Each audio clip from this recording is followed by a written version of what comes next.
Еврейларга. Икенсе бүлек.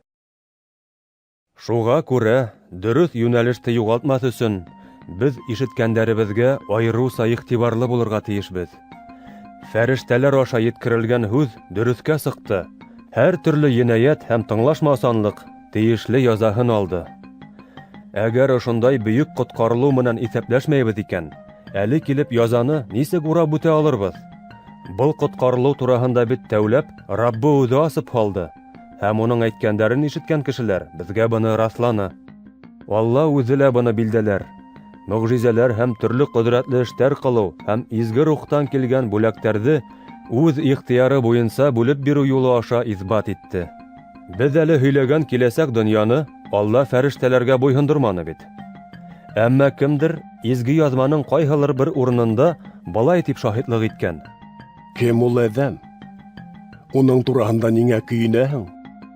Кем ул әҙәм балаһы? Уның тураһында ниңә хәстәрләйһең? Һин уны бер аҙ ваҡытҡа фәрештәләрҙән түбәнерәк ҡуйҙың, уға дан һәм хөрмәт ташы киҙерҙең. Бар нәмәне уға буйһондороп, уның аяҡ аҫтына һалдың. Тимәк, Алла бөтөн нәмәне әҙәм балаһына буйһондороп, уның ихтыярына буйһондоролмаған бер нәмәне лә ҡалдырманы. Әммә беҙ әлегә бөтөн нәмәнең дә уға буйһонғанын күрмәйбеҙ. Уның ҡарауы беҙ Ғайсаны күрәбеҙ.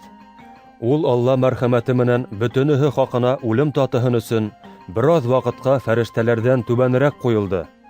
Тик үлем кисереүе менән дан һәм хөрмәт тажына кейенгәйне. Алла бөтөн нәмәнең маҡсаты һәм башланғысы. Үҙенә эйәреп килеүсе күп кешеләрҙе үҙенең данына алып килгән сағында ҡотолоуҙарына нигеҙ һалыусы Ғайсаны ғазаптар аша камил итеүе уға ҡулай булған. Кешеләрҙе изге итеүсе Ғайсала, изге ителгән әҙәмдәр үҙҙәре лә бер атанан.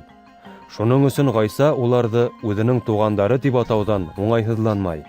Ул: Исемеңде туғандарыма иғлан итермен. Ғибәҙәт ҡылырға йыйылыусылар араһында һиңә дан йырлармын. Ти, һәм тағы: Мин Аллаға ышаныс бағлайым.